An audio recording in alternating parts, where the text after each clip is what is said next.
ಈಗ ಬಿಹಾರದ 243 ಕ್ಷೇತ್ರಗಳಿಗೆ ಮತದಾನ ಮುಗಿದಿದೆ. 2 ಹಂತದಲ್ಲಿ ಮತದಾನ ನಡೆದಿತ್ತು. ಇವತ್ತಿಗೆ ಮತದಾನ ಸಂಪೂರ್ಣಗೊಂಡಿದೆ. ಕೆಲವು ಕಡೆಯಲ್ಲಿ ಸಣ್ಣ ಪುಟ್ಟ ಘರ್ಷಣೆಗಳು ಗಲಾಟೆಗಳು ನಡೆದಿರುವುದನ್ನು ಬಿಟ್ಟರೆ ಬಹುತೇಕ ಕಡೆ ಶಾಂತಿಯುತವಾಗಿ ಮತದಾನ ಆಗಿದೆ.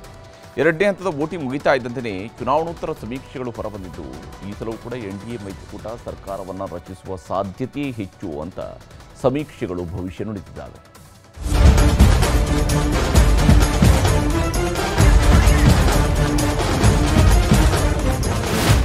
ಜಿದ್ದೋಜಿದ್ದಿ ರಾಜಕೀಯ ಹೋರಾಟಕ್ಕೆ ಕಾರಣವಾಗಿದ್ದ ಬಿಹಾರ್ 2025ರ ವಿಧಾನಸಭಾ ಚುನಾವಣೆ ಮುಗಿದಿದೆ.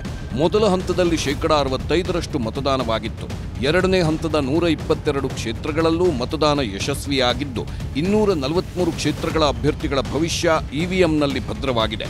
ಬಿಹಾರದಲ್ಲಿ ಮತದಾನ ಸಂಪೂರ್ಣವಾಗಿ ಮುಗಿಯುತ್ತಿದ್ದಂತೆ ಚುನಾವಣೋತ್ತರ ಸಮೀಕ್ಷೆಗಳು ಹೊರಬಂದಿವೆ. ಬಿಹಾರದಲ್ಲಿ ಈ ಸಲ ದೇಶದ ಅತಿದೊಡ್ಡ ನೆಟ್ವರ್ಕ್ ಚಾನೆಲ್ಗಳನ್ನು ಹೊಂದಿರುವ ನಿಮ್ಮ ನ್ಯೂಸ್ 18 ಕೂಡ ಚುನಾವಣೋತ್ತರ ಸಮೀಕ್ಷೆ ಮಾಡಿದೆ. ಈ ಸಮೀಕ್ಷೆಯಲ್ಲಿ NDA ಪರ ಜನ ತಮ್ಮ ಒಲವು ತೋರಿಸಿದ್ದಾರೆ.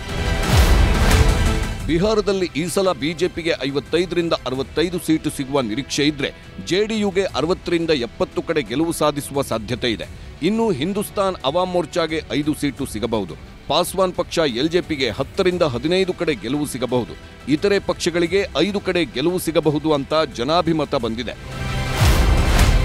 ಇನ್ನು ಮಹಾಗಠಬಂಧನ್ನಲ್ಲಿರುವ ತೇಜಸ್ವಿ ಯಾದವ್ ನೇತೃತ್ವದ RJDಗೆ 50ರಿಂದ 60 ಸೀಟು, ಕಾಂಗ್ರೆಸ್ 15ರಿಂದ 20 ಸೀಟು ಸಿಗುವ ನಿರೀಕ್ಷೆ ಇದ್ರೆ CPIML ಪಕ್ಷಕ್ಕೆ 5 ಸೀಟು, ಇತರೆ ಪಕ್ಷಗಳಿಗೆ 40 ಸೀಟು ಸಿಗುವ ಸಾಧ್ಯತೆ ಇದೆ.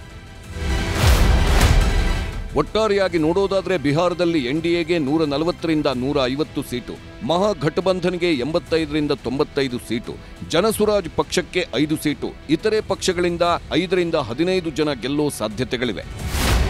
ದೇಶದ ಅನೇಕ ಸುದ್ದಿ ಸಂಸ್ಥೆಗಳು ಪತ್ರಿಕೆಗಳ ಚುನಾವಣೋತ್ತರ ಸಮೀಕ್ಷೆಗಳಲ್ಲಿ ಬಹುತೇಕವಾಗಿ NDA ಮೈತ್ರಿಕೂಟವೇ ಅಧಿಕಾರಕ್ಕೆ ಬರುತ್ತೆ ಅಂತ ಹೇಳಲಾಗ್ತಿದೆ. ನವೆಂಬರ್ 14ಕ್ಕೆ ಮತ ಎಣಿಕೆ ನಡೆಯಲಿದ್ದು ಯಾರಿಗೆ ಬಿಹಾರ ಅನ್ನೋದು ಸ್ಪಷ್ಟವಾಗಲಿದೆ. Bureau report, news 18.